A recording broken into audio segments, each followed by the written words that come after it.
महाराष्ट्राच्या आध्यात्मिक इतिहासात जर एखादं केंद्रबिंदू मानायचं झालं तर ते म्हणजे आळंदीचं श्री ज्ञानेश्वर माऊलींचं मंदिर. लाखो वारकरी भक्तांच्या श्रद्धेचं अखंड दीपस्तंभ. माऊलींनी वयाच्या अवघ्या 16व्या वर्षी ज्ञानेश्वरी सारखा अमर ग्रंथ लिहिला, जो भगवद्गीतेचं सहज आणि प्रेमळ भाषांतर आहे आणि जो आजही लाखो वारकऱ्यांच्या ओठावर आहे. पंढरपूरचा वारी सोहळा, ज्यात शेकडो मैल पायी चालत वारकरी विठ्ठल दर्शनाकडे निघतात, त्या वारीचा गाभा म्हणजे आळंदी. 13व्या शतकात माऊलींनी वयाच्या 21व्या वर्षी संजीवन समाधी घेतली, म्हणजेच मृत्यू न येता चेतना आणि आत्मशक्ती यांना जिवंत ठेवून समाधीस्थ झाले, असा भक्तांचा दृढ विश्वास. पण 1972 मध्ये याच विश्वासाला चॅलेंज केलं गेलं. काही वैज्ञानिक प्रवृत्तीच्या कार्यकर्त्यांनी या श्रद्धेचं सत्य तपासायचं ठरवलं आणि गरज पडली तर माऊलींची समाधी उघडण्याचा देखील त्यांचा मानस होता. पण नेमकं पुढे काय झालं, ही सर्वच गोष्ट उलगडून सांगणारा आपला हा व्हिडिओ. नमस्कार, स्वागत आहे आपल्या या रापचिक व्हिडिओमध्ये. सन 1972 भारत एका नव्या वाटेवर होता. देशात नव्या सामाजिक चळवळी उभ्या राहत होत्या.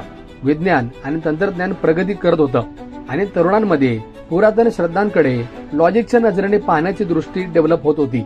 याच काळात काही बुद्धिवादी आणि शास्त्रीय दृष्टिकोन असलेल्या कार्यकर्त्यांनी आळंदीतील माऊलींची संजीवन समाधी ही भावनिक अंधश्रद्धा आहे असं त्यांना वाटू लागलं आणि त्यांनी ठरवलं की यावर वैज्ञानिक दृष्टिकोनातून तपासणी करायला हवी. ही संजीवन समाधी खरी की भक्तांची कल्पना, असे त्यांचे प्रश्न. यामध्ये होते पुण्यातील काही अंधश्रद्धा निर्मूलन कार्यकर्ते आणि 2-3 परदेशी डॉक्टर. त्यांनी अगदी स्पष्टपणे सांगितलं की गरज पडल्यास आम्ही समाधी उघडून पाहणार. ही बातमी वाऱ्यासारखी आळंदीवर पसरली. आळंदीतील वातावरण ढवळून निघालं. भाविकांमध्ये राग, दुःख आणि अस्वस्थता स्पष्ट दिसत होती. काही जण समोरून रडत होते, काही जण तर हात जोडून विनंती करत होते की माऊलींच्या समाधीला हात लावू नका. संत ज्ञानेश्वर हे वारकरी संप्रदायाचं हृदय आहे. समाधी म्हणजे केवळ दगडमाती नव्हे, तर ती भक्तांचं एक चैतन्य आहे. ही सर्व परिस्थिती बघता एक व्यक्ती पुढे आली. ती म्हणजे हरिभक्त परायण मामासाहेब दांडेकर. ते केवळ वारकरी नव्हते, तर या संप्रदायाचा चेहरा होते. हजारो भाविक त्यांना श्रद्धेने माऊलींचे प्रतिनिधी मानायचे. ही सर्व परिस्थिती त्यांनी संयमाने सांभाळली. त्यांनी तात्काळ दिल्लीतील भारत सरकारच्या एका उच्च शास्त्रज्ञांशी संपर्क केला. ते म्हणजे डॉक्टर आर एन शुक्ल. डॉक्टर आर एन शुक्ल हे केवळ सायंटिस्ट नव्हते, तर ते एक संवेदनशील आणि समजूतदार संशोधक होते. त्यांनी हे सर्व ऐकताच एक गोष्ट स्पष्ट केली की समाधी उघडण्याची गरज नाही, आपण समाधी भोवतीच्या एनर्जीचा अभ्यास करू. त्यानुसार सर्व तयारी सुरू झाली. दुसरा दिवस उजाडला.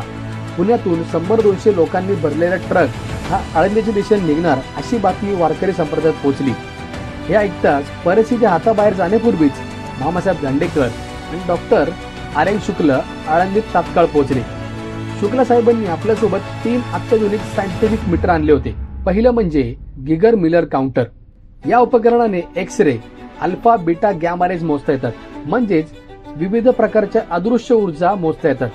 दुसरं होतं थर्मिस्टर बोलोमीटर. ह्याच्या साह्याने इन्फ्रारेड आणि अल्ट्राव्हायोलेट रेज मोजता येतात, अशा ऊर्जा ज्या माणसाच्या डोळ्याने दिसत नाही पण त्यांच्या अस्तित्वाचा परिणाम आपल्याला दाखवतं. तिसरं होतं फ्रिक्वेन्सी रडार मीटर, जे इलेक्ट्रोमॅग्नेटिक लहरी आणि फ्रिक्वेन्सी टिपतो, म्हणजेच काही चैतन्य किंवा एनर्जी जर त्या जागी सक्रिय असेल तर त्याचं व्हायब्रेशन टिपता येतं. ही सर्व उपकरणं संत ज्ञानेश्वर माऊलींच्या समाधीपासून 6 फूट अंतरावर ठेवण्यात आलं. मग शुक्ल साहेबांनी आणखी 3 झाकण तयार केले होते. एक होतं जस्ताचं, दुसरं होतं पितळाचं आणि तिसरं होतं लोखंडाचं. यामागचा उद्देश एकच होता, जर ही ऊर्जा कोणत्याही धातूने झाकली गेली तर ती उपकरणात दिसते का. अंधश्रद्धा निर्मूलन कार्यकर्त्यांचा ग्रुप मंदिरापाशी पोहोचला. ते मंदिरात प्रवेश करणार तेवढ्यात मामासाहेबांनी त्यांना अडवलं आणि सांगितलं की आपण पहिले एक सायंटिफिक प्रयोग करून बघूयात. जर तुम्हाला पटलं नाही तर तुम्हाला हवं ते करा. त्यानंतर शुक्ला साहेबांनी त्यांना स्पष्ट सांगितलं की आपण समाधीवर एक झाकण टाकून मीटरवर काय दिसतं हे पाहायचं आहे. तुम्ही ते बघाल तेव्हा आम्ही इथे थांबणार नाही, आम्ही बाहेर निघून जाऊ. हे ऐकताच त्या ग्रुपमधील काही 10-12 प्रमुख मंडळी पुढे आली. त्यांना गाभाऱ्यात नेण्यात आलं.